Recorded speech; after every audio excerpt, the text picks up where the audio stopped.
Tišina koja je zavladala nad Nišem u jesen 1918. godine bila je drugačija od svake ranije.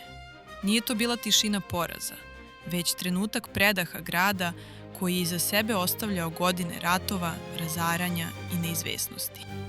Proboj savezničkih armija na Solunskom frontu otvorio je put oslobođenju juga Srbije.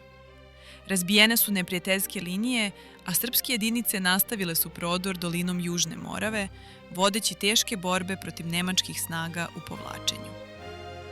Uoči ulaska u Niš, borbe su vođene na širokom prostoru južno i istočno od grada. Nemci su palili sela i otvarali snažnu artiljerijsku vatru na nadiruće jedinice. Ali su se srpski bataljoni probijali kroz vatru, zauzimali uzvišenja na obroncima Seličevice i pripremali završni napad. Neprijatelj je pokušavao da uništi ključne tačke grada. Železnički most na Nišavi bio je dignut u vazduh, kuće u okolini zapaljene, a povlačenje je nosilo razaranje. Završni prodor bio je silovit. Prednji delovi srpske vojske nakon razbijanja odbrane na Gorici ušli su u grad oko podneva i započeli gonjenje nemačkih jedinica kroz ulice.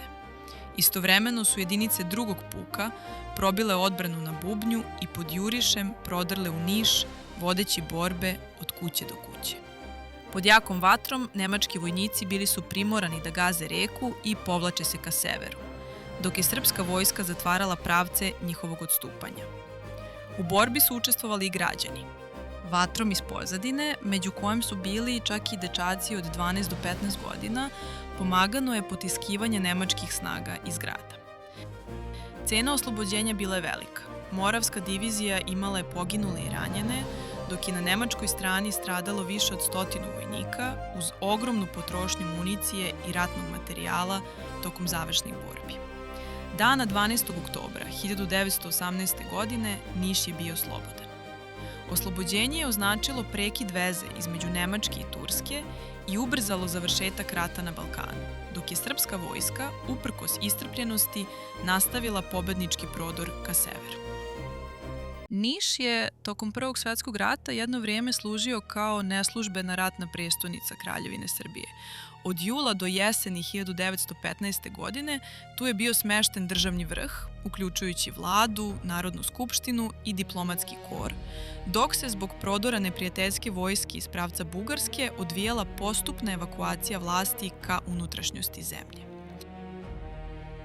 Nakon oslobođenja grada 12. oktobra 1918. godine, prestolonaslednik i budući kralj Srba, Hrvata i Slovenaca stigao je u Niš u pratnji vojvode Živojna Mišića, što je lokalnom stanovništvu značilo povratak u svet kojem su nekada pripadali i simbolički početak mira. Sloboda je međutim zatekla Niš iscrpljen. Rat je ostavio razoren komunalni sistem, oštećene objekte, poremećenu privredu i stanovništvo koje je tek trebalo da se vrati normalnom životu. Pred opštinom su stajali zadaci obnove infrastrukture, pokretanja javnih službi i rešavanja osnovnih životnih potreba građana uprkos nedostatku sredstava i stručnih kadrova. Istovremeno su započele duboke društvene i političke promene. Promene u opštinskoj upravi, izbori i političke borbe pokazivali su da se grad ne obnavlja samo fizički, već i politički, tražeći svoje mesto u novom poretku. Niš je u tim godinama postajao deo novostvorene države, Kraljevine Srba, Hrvata i Slovenaca. Njegov geografski položaj, ratno iskustvo i istorijska uloga činili su ga važnim južnim centrom nove države, mestom kroz koje su prolazile vojne, političke i društvene promene posleratnog Balkana. Grad koji je bio simbol ratnog stradanja postajao je simbol obnove i novog početka. Položaj na raskrsnici puteva između centralne Evrope, Balkana i Egeja ponovo je dobio strateški značaj. Upravo taj položaj uticao je da se u Nišu ubrzo pokrenu procesi modernizacije, obnove saobraćaja, razvoja trgovine i jačanja administrativne funkcije grada u okviru nove države. Uključivanje Niša u institucionalni sistem novoformirane Kraljevine Srba, Hrvata i Slovenaca posle 1. decembra 1918. godine označilo je početak postepenog prelaska iz ratnog u mirnodopsko funkcionisanje grada. U periodu od 1918. do 1920. dolazi do obnove grada od rata koji je tek završen. Od već 1920. pa nadalje dolazi do naglog širenja Niša. Uprkos teškom stanju, već tokom 1919. godine započeo je proces administrativne i ekonomske konsolidacije. Obnavljane su opštinske službe, uspostavljena civilna uprava i ponovo pokretan železnički saobraćaj. Ratnom reparacijom dobijana su sredstva kojim je postavljena pruga, odnosno za tramvaj, i taj tramvaj je išao od železničke stanice do Niške banje. Bio je žila kucavica grada Niša. Osnivaju se bankarske ustanove, razvija se industrija, tako da u jednom trenutku imamo fabriku pumpi koja je postojala u Nišu, imamo fabriku Ristić i sinovi, kasnije Nitex, odnosno danas je to Benetton. Prosto je neverovatno kojom se brzinom Niš razvijao između dva svetska rata.